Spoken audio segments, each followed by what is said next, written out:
Hello friends, this is Shakil Masoodi once again, and my today's topic is regarding the history of computers, a little bit overview, and along with that the actual topic is about the generation of computers. So not wasting any time, let me start with the history of the computers. Actually computers जो थे ये कोई एक दिन में invent होके नहीं आए, इनमें बहुत ज़्यादा टाइम लगा है, बहुत long durations around 2 centuries minimum, we can say even 3। सबसे पहले ऐसा हुआ कि ह्यूमंस जो थे इनको कैलकुलेशंस करनी पड़ती थी, और कैलकुलेशंस के लिए ये एक चीज़ उन्होंने इन्वेंट की around 5000 years back, that was abacus, जिसके बारे में आप सबने सुना होगा।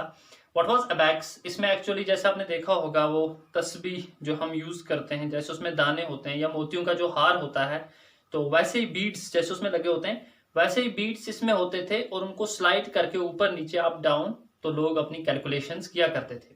But with the passage of time 5000 years back, और फिर आगे आते आते जब पेपर पेन आया तो धीरे धीरे वो चीज़ जो है वो खत्म हो गई। फिर around in 1617 there was a person John Napier. John Napier ने क्या किया? एक्चुअली उनकी एक चीज मशहूर है जिन्हें हम नेपियर बून्स कहते हैं, नेपियर्स बून्स। तो what is that actually? Actually Napier logarithms पे काम करते थे। तो लॉगरिथम्स जो थी, लॉगरिथम्स में एक्चुअली क्या होता है, लॉगरिथम्स इज अ टेक्निक जहां पे आप एडिशन के जरिए मल्टीप्लीकेशन कर सकते हैं। Suppose 2 into 3, 2 3s are 6, it means 2 3 times और 3 twice। तो एडिशन के थ्रू आप मल्टीप्लाई कैसे कर सकते हैं, ये लॉगरिथम्स के जरिए किया जाता है।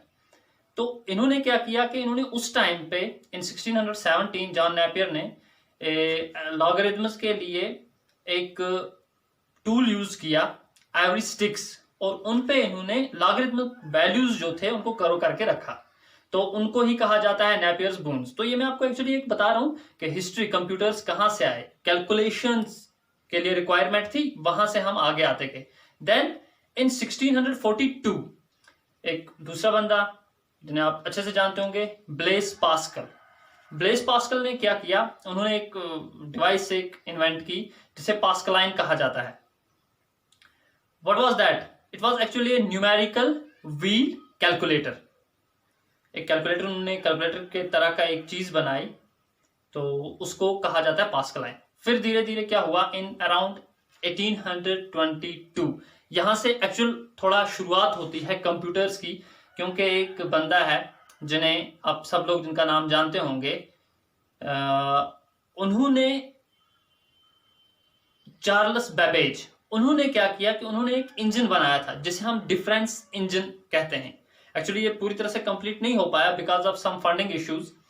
तो it was a mechanical device, एक मैकेनिकल डिवाइस थी। मैकेनिकल मींस जिसे हम हाथ से चलाते हैं, तो एक मैकेनिकल डिवाइस थी जो यूज की जाती थी बेसिक ऑपरेशंस के, लाइक एडिशन सब्ट्रैक्शन। तो ये थी ये, लेकिन कंप्लीट नहीं हो पाया उनका ये जो डिफरेंस इंजन था। फिर again in 1837 the same person Charles Babbage, इन्होंने एक और डिवाइस बनाई, that was analytical engine. Again unfortunately ये भी कंप्लीट नहीं हो पाई, जो इनको पूरा करना था एनालिटिकल इंजन को, ये बना नहीं पाए पूरी तरह से। तो इन 1837 ने एक शुरुआत की थी इसको बनाने की। तो ये जो एनालिटिकल इंजन था, इसमें इन्होंने 3 चीजें बड़ी इंपॉर्टेंट रखी हुई थी। एक, इसमें इन्होंने अर्थमेटिक लॉजिक यूनिट का कंसेप्ट डाला। सेकेंडली, इन्होंने इसमें बेसिक फ्लो कंट्रोल, यानी कि डेटा कैसे फ्लो होगा, वो आइडिया दिया। And the third and main thing was integrated memory concept. तो इंटीग्रेटेड मेमोरी इसमें कैसे रहेगी कि हमें यहां से हर टाइम कुछ डेटा देना नहीं है, we can store it inside the system और वो फिर काम करेगा। बट अनफॉर्चुनेटली ये कंप्लीट नहीं हो पाया इनका एनालिटिकल इंजन। तो फिर 1837, नाउ यू इमेजिन 1837 में एक आइडिया इन्होंने दिया, और फिर जाके फर्स्ट कंप्यूटर जो था इनैक जिसे हम कहते हैं, वो डेवलप होता है इन अराउंड 1942। तो इनैक जो था ENIAC, electronic numerical integrator and calculator, तो ये जो कंप्यूटर था ये डेवलप होता है अराउंड 1942। तो आप खुद अंदाजा लगाइए कहाँ कैलकुलेशंस के लिए शुरुआत हुई 1617 में, इवन 5000 ईयर्स बैक अबैक्स जब था, तो वहां से आगे आते आते आते आते आते 1942 में फर्स्ट कंप्यूटर सामने आया। तो दिस इज द बेसिक एक हिस्ट्री जो है कंप्यूटर्स की, जिसमें एक आइडिया आपको मिला होगा। तो यहां से आगे अब स्टार्ट होती हैं कंप्यूटर की जनरेशंस। तो कंप्यूटर की जनरेशंस कैसे हैं, और हमने फिलहाल हम कुछ बुक्स 6 जनरेशन सजेस्ट करती हैं, कुछ 5 जनरेशंस कहती हैं। तो I will go with the 5 और लेट अस स्टार्ट। मैं आपको बताता हूं कि वो कैसे 5 जनरेशंस, कैसे अलग अलग जनरेशंस कैसे बने। So let's begin.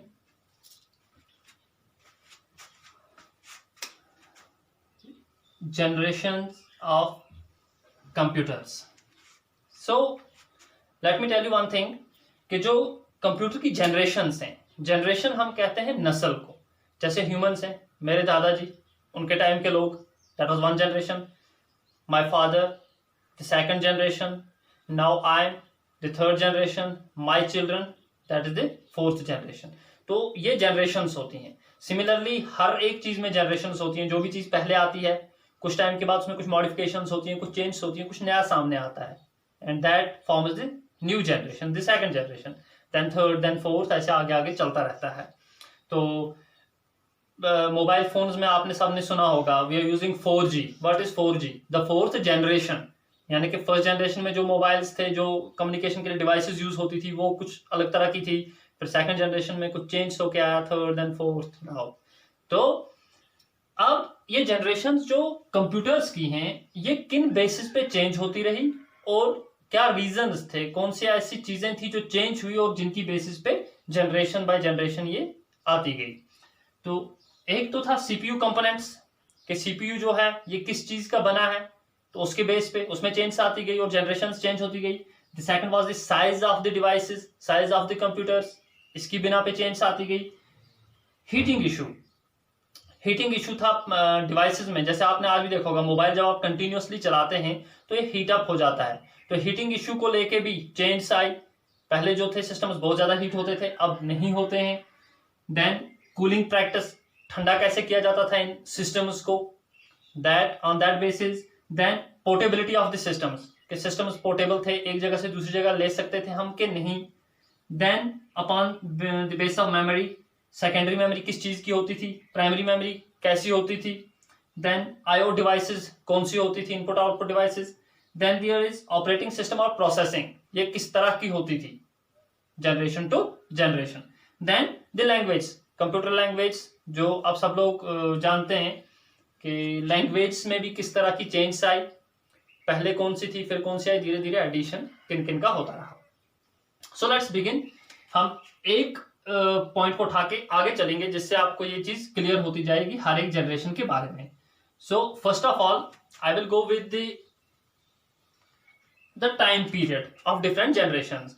So different books may have there some difference in the dates, so don't worry about that.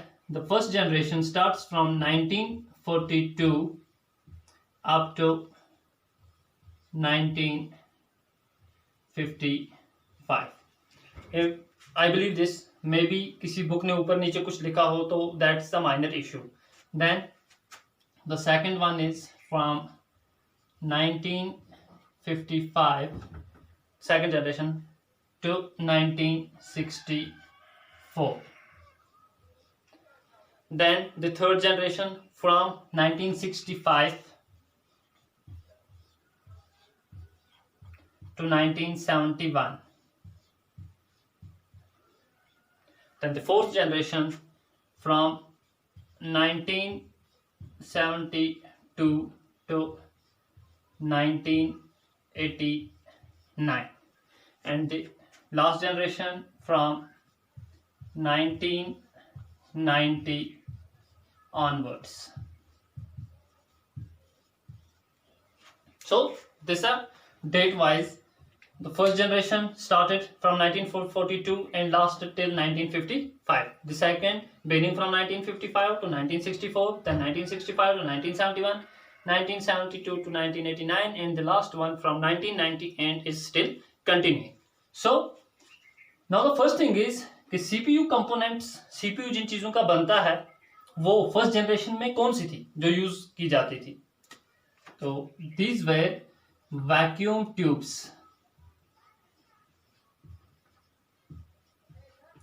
First generation में जिन चीजों का, जिन कंपोनेंट्स का सीपीयू बनता था, सेंट्रल प्रोसेसिंग यूनिट, वो थे वैक्यूम ट्यूब्स. वैक्यूम ट्यूब्स क्या होते थे? जैसे हमारे घरों में इलेक्ट्रिक लैंप्स होते थे एलईडी से पहले, वो लैंप जिनमें फिलामेंट अंदर हमें दिखाई देता था, तो उसी तरह के होते थे बट थोड़ा बड़े, यानी कि ट्यूब शेप्ड से होते थे. तो वैक्यूम ट्यूब्स जो हैं ये अंदर का पूरा सीपीयू बनाते थे. सीपीयू का मेन कंपोनेंट जो था वो वैक्यूम ट्यूब्स थे. तो वैक्यूम ट्यूब्स जो थे साइज में बड़े थे. और दूसरी बात ये थी कि जैसे हमारे वो इलेक्ट्रिक लैंप्स हीट अप हो जाते हैं जब हम कंटिन्यू उन्हें जला के रखें, ऑन करके रखें, सिमिलरली जो वैक्यूम ट्यूब्स थे, वैक्यूम ट्यूब्स में भी ये इश्यू था. तो वैक्यूम ट्यूब्स जो थे ये हीट अप हो जाते थे और जलने का इनका टेंशन रहता था. जो अंदर फिलामेंट हमें दिखता है जैसे लैंप्स में हमारे घर में वो फिलामेंट जल जाया करता था, सिमिलरली वैक्यूम ट्यूब्स में भी ये इश्यू रहता था. Then the other thing is this size. अब जब वैक्यूम ट्यूब्स यूज हुए, ये कहा जाता है कि 1942 में जो पहला कंप्यूटर बना इनैक, उसमें around 18,000, how much, 18,000 vacuum tubes use किए गए थे. तो जब 18,000 वैक्यूम, अगर आप इलेक्ट्रिक बल्ब 18,000 एक जगह रखोगे तो एक बहुत बड़ी जगह ये ले लेता है. तो उसकी वजह से क्या हुआ था कि साइज कंप्यूटर का काफी बड़ा हो गया था. और ये अराउंड 20 फीट बाय 40 फीट का साइज था इनैक, जो हमारा कंप्यूटर था, फर्स्ट कंप्यूटर. ओके, तो हम ये कहते हैं कि ह्यूज साइज, यानी कि जो कंप्यूटर्स फर्स्ट जनरेशन के थे they were of huge size. Now moving to the heating issue. जैसा मैंने आपसे कहा 18,000 इलेक्ट्रिक बल्ब्स अगर हम एक जगह रखेंगे तो they will produce a lot of heat. Similarly ये जो कंप्यूटर्स थे फर्स्ट जनरेशन के बहुत ज्यादा हीट प्रोड्यूस करते थे. तो उसकी चलते क्या होता था कि हीटिंग इश्यू था, प्रोड्यूस्ड हीट.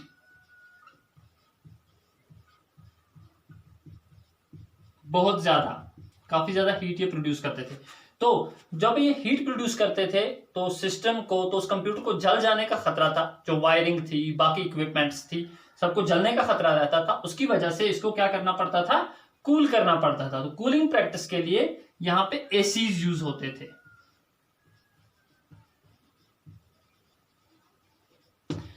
एसीज यूज करते थे इनको ठंडा करने के लिए, प्लस इसके साथ साथ जो बड़े बड़े फैंस थे वो यूज किए जाते थे सो दैट कि सिस्टम ठंडा रह सके. Then moving to the portability. Portability means actually जब हम किसी चीज को एक जगह से उठा के दूसरी जगह ले सकते हैं, दैट्स पोर्टेबल. और अगर किसी चीज को एक जगह से उठा के दूसरी जगह नहीं ले सकते then it is non portable. तो ये सिस्टम्स जो थे 20 by 40, it means the size of a house. तो ऐसे एक घर को हम उठा के एक जगह से दूसरी जगह नहीं ले सकते. तो ये भी नॉन पोर्टेबल थे, non movable, non portable. Then moving to the memory. अब इश्यू आता है कि मेमोरी जो थी वो किस टाइप की थी, कौन सी मेमोरी इन सिस्टम्स में यूज होती थी जो फर्स्ट सिस्टम्स थे. तो जो सेकेंडरी मेमोरी थी it was of two types, इधर मैग्नेटिक ड्रम और magnetic tape.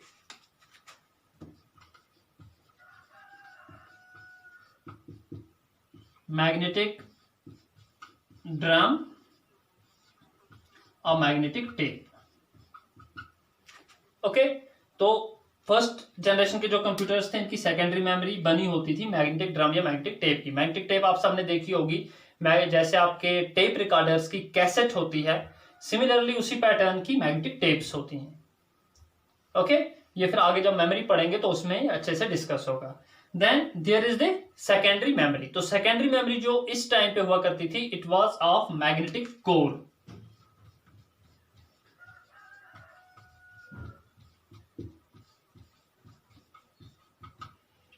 Secondary primary memory of magnetic core. Then input output devices इस टाइम पे कौन सी थी? तो इस टाइम पे मैं आपको ये बता दूं, जो कीबोर्ड आज के कंप्यूटर्स में आप देखते हैं तो उस जमाने में ऐसे कीबोर्ड्स नहीं थे, ना कहीं माउस था. तो उस टाइम पे इनपुट और आउटपुट लेने के लिए एक चीज यूज होती थी जिसे हम कहते हैं पंच्ड कार्ड्स।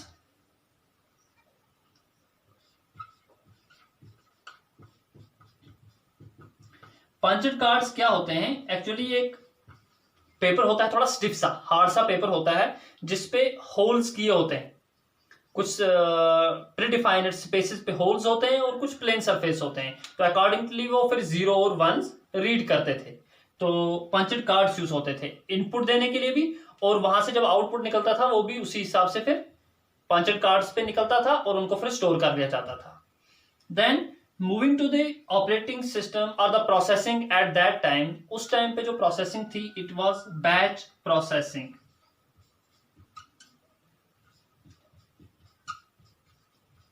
अब बैच प्रोसेसिंग किसे कहा जाता है? बैच मींस एक्चुअली जब हम ग्रुपिंग करते हैं तो उस टाइम पे क्या होता था कि जैसे एडिशन की टास्क्स हैं, तो एडिशन की टास्क्स जैसे अलग अलग 4 लोगों की एडिशन की टास्क्स हैं, 4-5 लोगों की सब्ट्रैक्शन की टास्क्स हैं। तो पहले एडिशन वाले लोगों की टास्क्स ले ली और एडिशन का एक बैच बना लिया और एडिशन का काम करा लिया। फिर दूसरा बैच सब्ट्रैक्शन का बना लिया, तो वो पंच्ड कार्ड्स डाल दिए जिन पे सब्ट्रैक्शन का काम होना है। तो प्रोसेसिंग जो थी वो बैच प्रोसेसिंग थी, यानी कि एक तरह की टास्क एक साथ और फिर दूसरी तरह की टास्क देन अलग से। ओके, आज के कंप्यूटर्स के जैसे नहीं, आप अभी चाहो तो एडिशन कर लो, एडिशन छोड़ के बीच में सब्ट्रैक्शन कर लो, सब्ट्रैक्शन छोड़ के कुछ और कर लो। तो उस टाइम पे ऐसा नहीं होता था, एक तरह की टास्क पहले होती थी, जब वो खत्म हो जाती देन आप दूसरा काम स्टार्ट कर सकते थे। Then there are the computer language. इस टाइम पे जो कंप्यूटर लैंग्वेज आई हुई थी वो थी हमारी मशीन लैंग्वेज।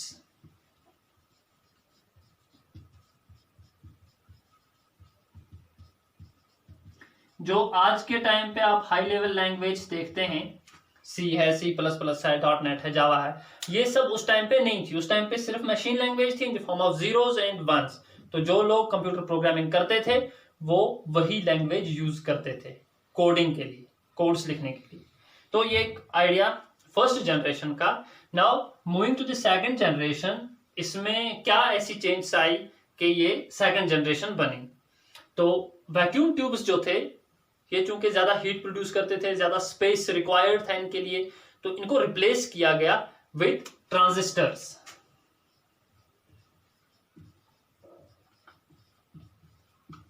एक नई चीज डिस्कवर हुई, एक नई चीज इन्वेंट होके आई विच वाज ट्रांजिस्टर्स। तो ट्रांजिस्टर्स जो थे, आपको ये बता दूं कि 1 transistor is equal to 1000 vacuum tubes. 1 transistor is equal to 1000 vacuum tubes. Now you can imagine, जहां पे आपके 1000 वैक्यूम ट्यूब्स लगे हैं, उन सबको उठा दो, वहां पे एक ट्रांजिस्टर लगा दो, तो स्पेस कितना कम हो जाएगा। Got it? तो जब ये चीज हुई तो हम यहां पे ऐसा लिख सकते हैं 1 transistor is equivalent to 1000 vacuum tubes. Now when this much reduction in size, तो उससे क्या हुआ कि साइज जो था वो रिड्यूस हुआ, बट स्टिल हम ये नहीं कहेंगे कि बिल्कुल छोटा साइज हो गया, they were still a big size, they still were of huge size. Size अभी भी जो था छोटा तो हुआ पहले के मुकाबले में, बट स्टिल इतना छोटा नहीं हुआ जितना आज के कंप्यूटर्स आप देखते हैं। साइज अगेन हल्का सा डिफरेंस। देन produced heat, these systems again produced heat। तो यहां पे भी हीट का इश्यू था। these two produced heat, all right, but lesser than these systems of the first generation। then here ACs were required, इनको ठंडा रखने के लिए सिस्टम्स को, तो here again ACs were required। No change in this।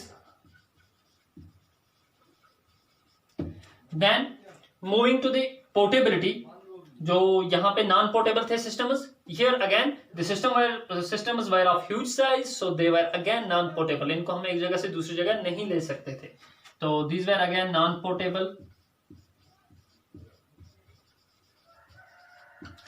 Then the magnetic drum and magnetic tape it was use in the first generation. The second generation magnetic drums जो थे इनका अब धीरे धीरे यूज होना कम हो गया, इनकी जगह जो है वो ले ली magnetic tape and magnetic disks ने। मैग्नेटिक टेप जो मैंने आपको बताया, magnetic tape just like the cassette of your those tape recorders, and another thing is magnetic discs। तो मैग्नेटिक डिस्क्स का इंट्रोडक्शन यहाँ पे हो गया, मैग्नेटिक डिस्क्स यहाँ पे आनी स्टार्ट हो गई। तो मैग्नेटिक डिस्क्स जो है, अगर आप आज भी हार्ड डिस्क को अगर आप खोल के देखें, that's a magnetic disk. Okay, तो मैग्नेटिक डिस्क्स जो थी, या अगर फ्लॉपी डिस्क आपने देखी हो, तो फ्लॉपी डिस्क जो है वो इस टाइम पे आई तो नहीं थी, आई मीन जैसे उसमें वो अंदर होता है मटेरियल, सिमिलरली इन डिस्क्स में होता है, और या तो ये सिंगल एक सर्कुलर होगा या बहुत सारे सर्कुलर डिस्क्स एक दूसरे के ऊपर होती हैं, मैग्नेटिक डिस्क्स। तो इस जनरेशन में मैग्नेटिक डिस्क और मैग्नेटिक टेप्स आ गए जिन्होंने मैग्नेटिक ड्रम्स को रिप्लेस कर दिया। Then this primary memory, it was again the magnetic core, जिसे यूज किया जाता था इस जनरेशन में, मैग्नेटिक कोर यहाँ पे भी। उसके बाद next is the punched cards, जो पहले जनरेशन में यूज होते थे। अब यहाँ पे क्या हुआ कि पंच्ड कार्ड्स इनपुट के लिए भी और पंच्ड कार्ड्स आउटपुट के लिए भी यूज होते थे, बट यहाँ पे हल्की सी चेंज आई। यहाँ पे इनपुट के लिए तो पंच्ड कार्ड्स यूज होते थे, बट आउटपुट के लिए प्रिंटर्स आ चुके थे। तो आउटपुट जो था वो use to get the output on via printers. Okay, तो यहाँ पे आप ये कह सकते हैं कि इनपुट के लिए पंच्ड कार्ड्स और आउटपुट के लिए प्रिंटर्स। आउटपुट के लिए यहां पे प्रिंटर्स आ चुके थे। तो देन यहां पे जो हमारे पहले सिस्टम्स हैं, इनमें प्रोसेसिंग जो थी बैच प्रोसेसिंग थी, जो मैंने आपको बता दिया, इन बैच जॉब्स जाते थे। तो यहां पे इंट्रोडक्शन होता है मल्टी प्रोग्रामिंग का in our second generation।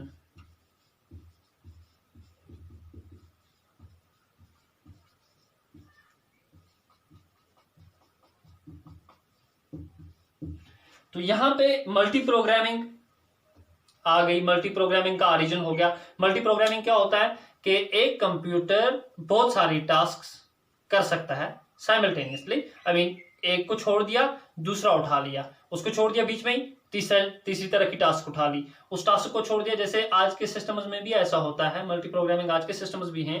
जैसे अभी आप म्यूजिक सुन रहे हैं, आप म्यूजिक को ऑफ करके, म्यूजिक को साइड में छोड़ के बीच में वर्ड प्रोसेसिंग करते हैं, वर्ड प्रोसेसिंग को वहीं छोड़ के आप इंटरनेट एक्सेस करते हैं।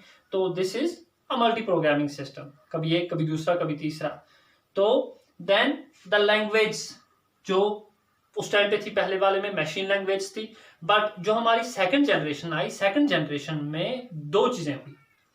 एक मशीन लैंग्वेज जो थी ये पीछे को हट गई, दो नई लैंग्वेज इंट्रोड्यूस हुई। एक थी हमारी हाई लेवल लैंग्वेज, जिनमें फोर्ट्रान और कोबाल, फार्मूला ट्रांसलेशन और कोबाल जो है इनका इंट्रोडक्शन हुआ, प्लस उसके साथ साथ असेंबली लैंग्वेज का इंट्रोडक्शन हुआ।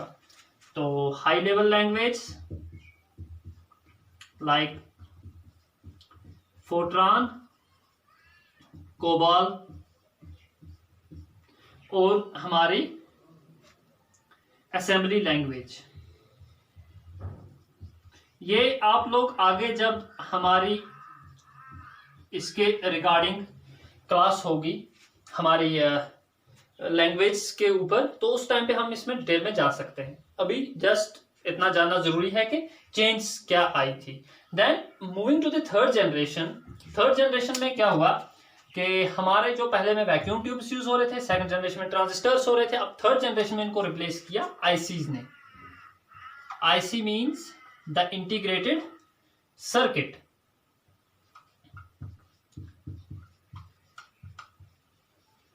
तो इंटीग्रेटेड सर्किट्स जो थे इन्होंने रिप्लेस किया हमारे ट्रांजिस्टर्स को। तो अब यहां पे ये देखना है कि ये जैसे 1 transistor is equal to 1000 vacuum tubes, तो आईसीज में ऐसा क्या था। तो मैं आपको ये बता दूं, एक आईसी जो होती है, एक आईसी चिप जो होती है, इसके ऊपर माउंटेड होते हैं बहुत सारे ट्रांजिस्टर्स, कैपेसिटर्स, रिड्यूसर्स, ये सब चीजें इसके ऊपर होती हैं। तो एक ये अलग अलग तरह के जो कंपोनेंट्स होते हैं, ट्रांजिस्टर्स हो गए, कैपेसिटर्स हो गए, रिड्यूसर्स हो गए, ये एक इंटीग्रेटेड सर्किट पे कितने होंगे वो देखने की बात है। तो एक आईसी चिप पे, नॉर्मल आईसी चिप पे मिनिमम आपको 20 ट्रांजिस्टर्स मिलेंगे और मैक्सिमम अप टू 10,000। ओके, तो इसमें इंटीग्रेटेड सर्किट्स जो होते हैं, यानी कि एक चिप जो होती है छोटी सी 2x2 साइज की, उस पे आपको फ्रॉम 20 टू 10,000 ट्रांजिस्टर्स मिलेंगे। तो जिसकी वजह से क्या हुआ कि साइज बहुत रिड्यूस हो गया, साइज बहुत छोटा हो गया। तो छोटा साइज होने की वजह से हम अब ये कह सकते हैं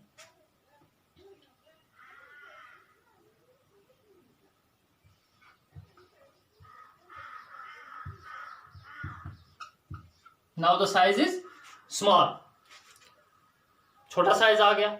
ओके, तो छोटा साइज आने से एक और चीज हुई, इसमें जो हीट प्रोडक्शन थी ये बिल्कुल लेस हो गई, less heat. Then the third thing, AC required but very minimum. AC required थे, यानी कि थर्ड जनरेशन में अगर देखा जाए तो एसी की रिक्वायरमेंट थी बट वेरी मिनिमल, यानी कि बहुत छोटी लेवल की। तो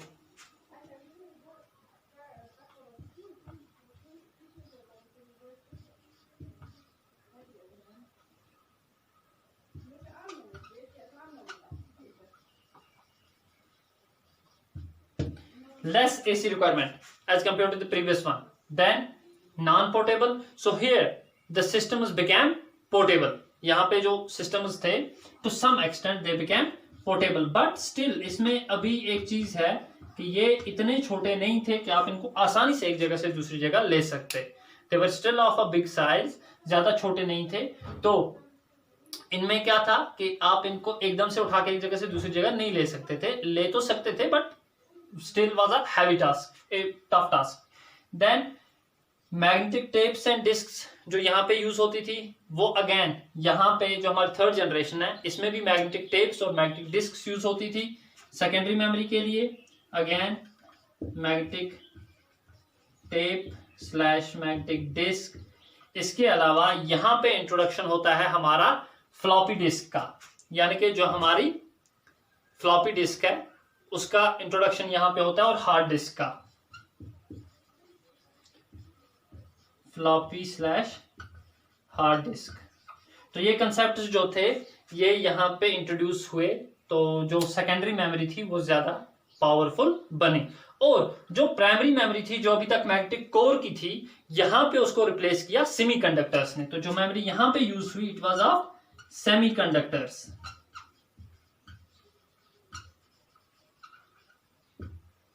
यहां पे जो मेमोरी हमारी यूज होती थी this was now of semiconductors. तो इनपुट के लिए यहां पे अभी तक हमारे पंचड कार्ड्स यूज होते थे और आउटपुट के लिए हमारे प्रिंटर्स यूज होते थे, लेकिन यहां पे अब एक चीज का इंट्रोडक्शन होता है जिसे हम कहते हैं कीबोर्ड। यानी कि कीबोर्ड जो थे वो थर्ड जनरेशन में इंट्रोड्यूस हुए। तो इनपुट के लिए हमारे कीबोर्ड्स का इंट्रोडक्शन हुआ, ऑलराइट, कीबोर्ड्स आए, प्लस आउटपुट के लिए हमारे पास जो आज की मेन डिवाइस है जिसे हम मॉनिटर कहते हैं उसका इंट्रोडक्शन हुआ। तो मॉनिटर्स जो हैं वो आए एज आउटपुट यूनिट्स, ऑलराइट। तो अगर आपसे कोई पूछता है कि कीबोर्ड्स पहले से थे क्या सिस्टम्स में, नो, उन्हें हम कीबोर्ड्स नहीं कह सकते।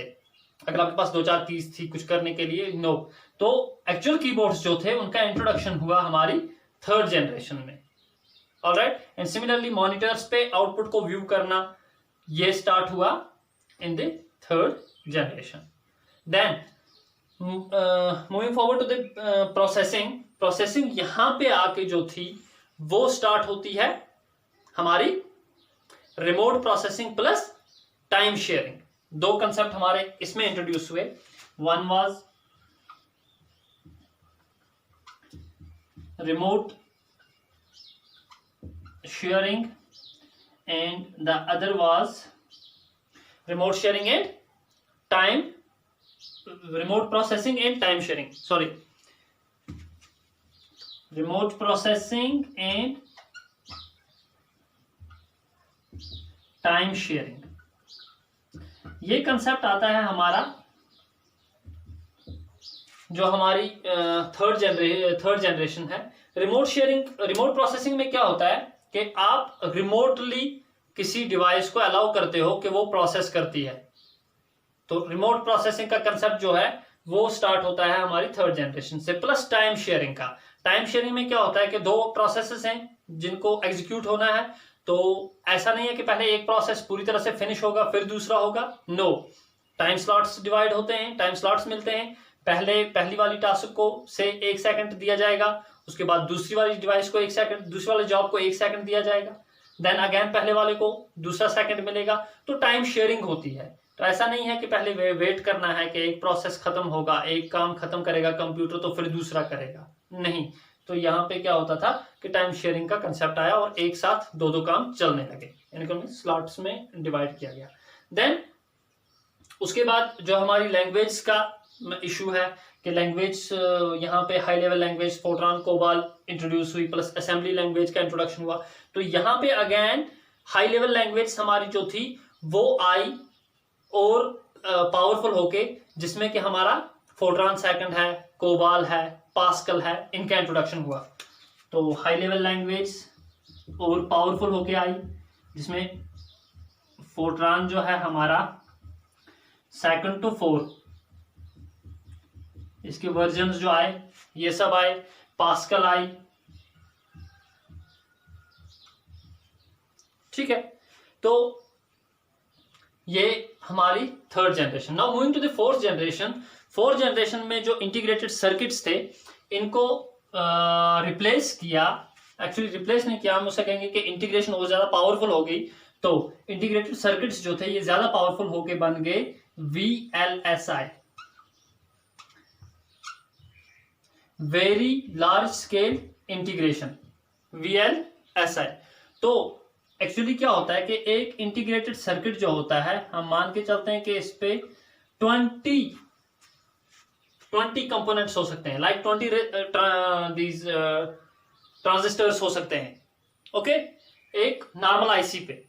तो अगर इसकी थोड़ी सी इंटीग्रेशन की जाती है, स्मॉल स्केल इंटीग्रेशन SSI, तो इस पे मान लीजिए 21 to 100 कंपोनेंट्स हो सकते हैं।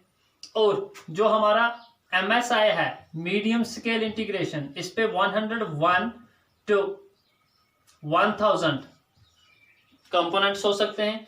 और जो हमारा LSI है, लार्ज स्केल इंटीग्रेशन, इसमें 1001 to 10,000 कंपोनेंट्स हो सकते हैं, जैसा मैंने आपको पहले ही बताया था।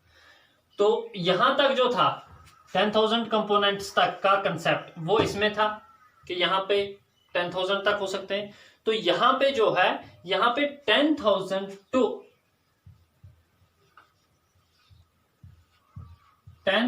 to 1 लाख इतने कंपोनेंट्स एक चिप पे हो सकते हैं जो 2x2 साइज की होती है, ठीक है। तो अब आप खुद देखिए कि इंटीग्रेशन कितनी ज्यादा हो गई, कितना इनको रिड्यूस किया, कितना छोटा छोटा कर दिया गया, कितना क्लोज कर लिया गया कि कंप्यूटर्स का जो साइज है वो छोटा हो गया, वो रिड्यूस हो गया। तो कंप्यूटर्स जो अब तक बड़े बड़े साइजेस के आते थे, अब हमारे पास एक कंसेप्ट आया माइक्रो कंप्यूटर्स का।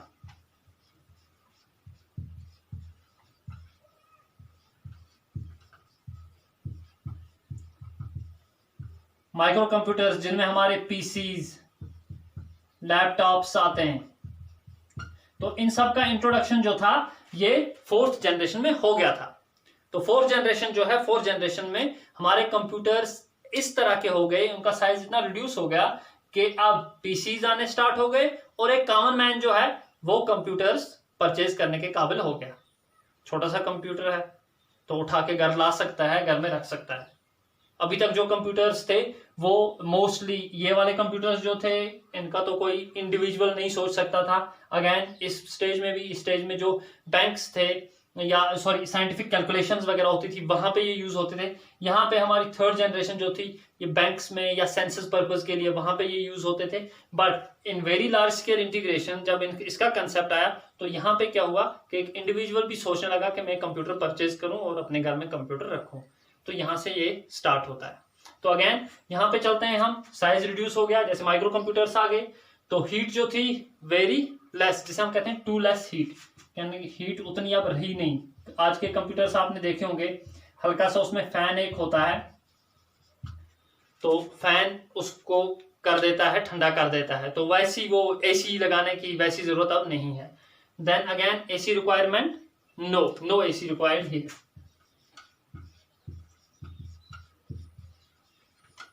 no AC required. All right, then moving to the portability, yes, these were portable.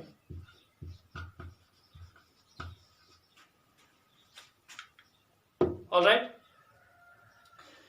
then moving to the memory, secondary memory जो अब यहाँ पे थी, this was magnetic tape जो थी, ये तो यूज होती थी in this fourth generation, magnetic tape plus magnetic disk plus our floppy disk, ठीक है। बट एक और चीज का यहाँ पे कंसेप्ट आया जिसे हम कहते हैं ऑप्टिकल मेमोरी।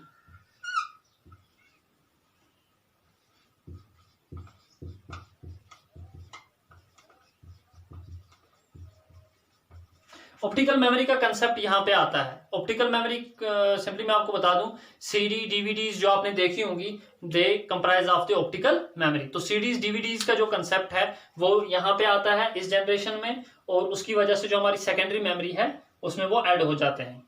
ओके, देन जो हमारी प्लस एक और मेमोरी जो यहाँ पे इस जनरेशन में ऐड हुई, that is flash memory. Flash memory means pen drives जो आपने देखी होंगी। तो आगे इसको इन डिटेल फिर मेमोरी के लेक्चर्स में, मेमोरी के जो वीडियोस बनेंगे उसमें इनको इन डिटेल डिस्कस किया जाएगा। तो फिलहाल आप ये याद रख लीजिए कि ऑप्टिकल मेमोरी यहाँ पे इंट्रोड्यूस हुई, ये तो थी ही, मैग्नेटिक टेप मैग्नेटिक डिस्क तो ऑलरेडी थी, हार्ड डिस्क प्लस उसके साथ एडिशन में optical memory plus flash memory, pen drive वगैरह, इनका इंट्रोडक्शन हुआ। और जो हमारी प्राइमरी मेमोरी थी, it was again the semiconductors.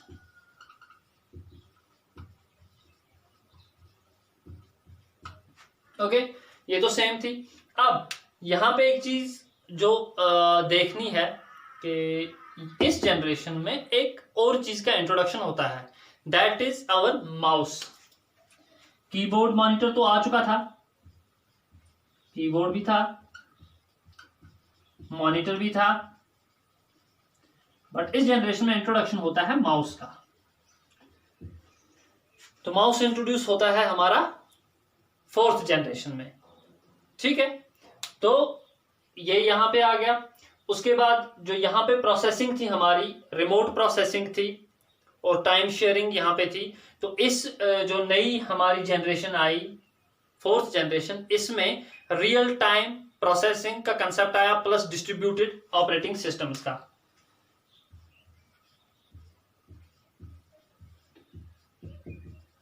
Real time and distributed. अब रियल टाइम प्रोसेसिंग में क्या होता है? रियल टाइम मींस जब आप कोई एक्शन करते हैं तो एकदम से उसका प्रोसेस हो जाता है। लाइक जब आप एटीएम पे जाते हैं, आप कैश विड्रॉ करते हैं, तो जो ही आप कैश विड्रॉ करते हैं उसी टाइम पे आपके अकाउंट में प्रोसेसिंग होती है और वहां पे अपडेशन होती है कि आपके अकाउंट में से इतने पैसे निकाल दिए गए। तो इट इज रियल टाइम, क्योंकि इसमें वेट नहीं किया जा सकता। अगर थोड़ी भी इसमें थोड़ा लेट हो जाता है, जैसे मान लीजिए 5 ही मिनट, तो आप एक जगह से पैसे निकाल के और अभी वहां पे अपडेट नहीं हुआ है, दूसरे एटीएम पे जाके वहां से फिर से पैसे निकाल लेंगे, है कि नहीं? तो इस तरह से आप कुछ भी गड़बड़ कर सकते हैं, समझ गए? तो रियल टाइम सिचुएशंस बहुत सारी हैं जिनमें हमें रियल टाइम ऑपरेटिंग प्रोसेसिंग की जरूरत होती है। आगे जाके ऑपरेटिंग सिस्टम में इसको इन डिटेल पढ़ा जाएगा। तो दूसरा है distributed operating system. Distributed processing का कंसेप्ट आया जिसमें मल्टीपल सीपीयूज, अलग अलग जगह पे जो कंप्यूटर्स लगे हैं उनको कोई टास्क डिवाइड की जाती है, ठीक है। तो वो कंसेप्ट भी यहां पे इंट्रोड्यूस हुआ। प्लस हाई लेवल लैंग्वेज जो थी, like C, high level language C plus plus, इनका यहां पे इंट्रोडक्शन हुआ, डी बेस का, ठीक है। तो this was the fourth generation. Now moving to the fifth generation. Fifth generation में क्या होता है कि हमारा जो दिस इंटीग्रेटेड सर्किट्स हैं, ultra large scale integration, ultra large scale, you can imagine very large scale. Now ultra large scale में क्या होता है कि एक मेमोरी चिप जो होती है, एक सिलिकॉन चिप आईसी, उस पे 10 मिलियन कंपोनेंट्स होते हैं। यहां पे मैंने आपको बताया around 1 lakh, now here 10 million components. तो इससे क्या हुआ कि साइज बहुत ज्यादा रिड्यूस हो गया।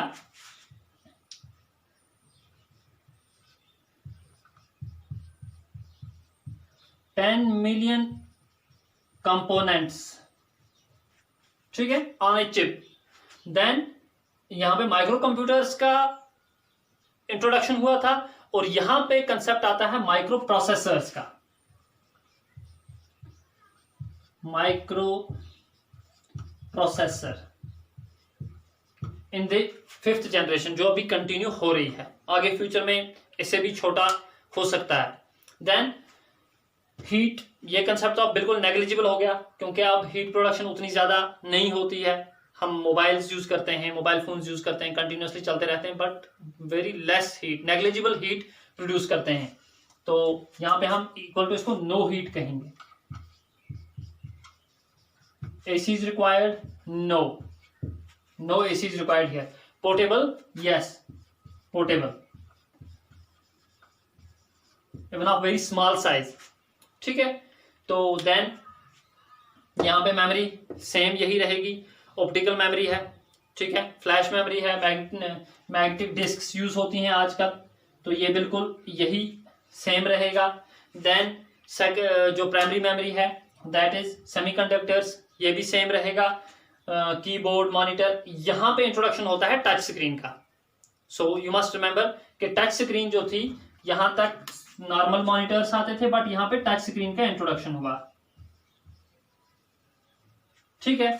तो इस जनरेशन में देन इसके अलावा जो हाई लेवल लैंग्वेज हैं, like first we must discuss processing यहां पे जो थी पैरेलल प्रोसेसिंग का कंसेप्ट इंट्रोड्यूस हुआ इस जनरेशन में।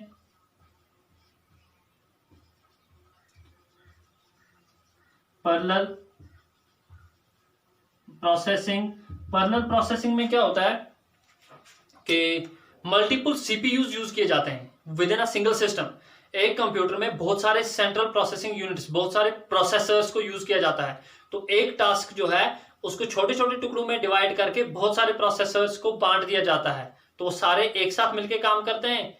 तो जिस एक टास्क को, वैसे एक सी प्रोसेसर को काम करने में 5 मिनट लगते, मान के चलिए, अब उसको 5 प्रोसेसर्स में बांट दिया, तो हर एक उसको 1-1 मिनट में खत्म कर देगा। हर एक को जो हिस्सा मिलेगा वो उसको 1 मिनट में खत्म कर देगा। तो टोटल टास्क जो थी जिसको 5 मिनट लगते हो, वो 1 मिनट में खत्म हो गई, ठीक है। तो this is the concept of parallel processing. और हाई लेवल लैंग्वेज जो थी, अभी जो आजकल आप देखते भी हैं, सुना है, जावा है, .NET है, C++ तो है ही, ये तो है ही, प्लस जावा का इंट्रोडक्शन भी इसी में हुआ, .NET का इंट्रोडक्शन इसमें हुआ। तो ये थी हमारी 5th जनरेशन। बट इसमें अब एक चीज और आती है जो इसको बहुत ज्यादा पावरफुल बनाती है, that is artificial intelligence. Now what is artificial intelligence, थोड़ा सा मैं अभी बता देता हूं क्योंकि 5th जनरेशन का वो पार्ट है, तो लेटर ऑन फिर वो अलग से डिस्कस किया जाएगा। Artificial intelligence means where we make the computers so powerful that they can think and act like humans. तो इंसानों की तरह वो एक्ट करें, इंसानों की तरह वो सोचें समझें, तो वो चीज जो है that is known as artificial intelligence. तो आर्टिफिशियल इंटेलिजेंस का जो इंट्रोडक्शन है वो किस में होता है, 5th जनरेशन में, जो अभी प्रेजेंट चल रही है। आपके मोबाइल फोन्स में आपने देखा होगा गूगल असिस्टेंट है, जिसे आप यहां से कोई भी चीज बोलते हैं और वो कर देता है आपके लिए, ठीक है। या घरों में आपने देखा होगा वो टीवीज वगैरह में, अलेक्सा प्ले दिस म्यूजिक, ठीक है। What is that, that is artificial intelligence. तो with the passage of time आपके घर की जितनी भी चीजें हैं वो आप कंट्रोल कर सकते हो with the help of artificial intelligence, with simple some commands. आप बैठोगे, या ऐसा हो सकता है आप घर आएंगे, हो सकता क्या होता है, आप घर आएंगे, आप दरवाजा खोलेंगे और घर का फैन चलने लगेगा, आप निकलेंगे तो वो बंद हो जाएगा। आप घर में आएंगे, टीवी ऑन हो जाएगी, आप निकलेंगे रूम से तो टीवी बंद हो जाएगी। So all this is with the help of artificial intelligence, जो इस वक्त 5th जनरेशन में चल रही है, ठीक है।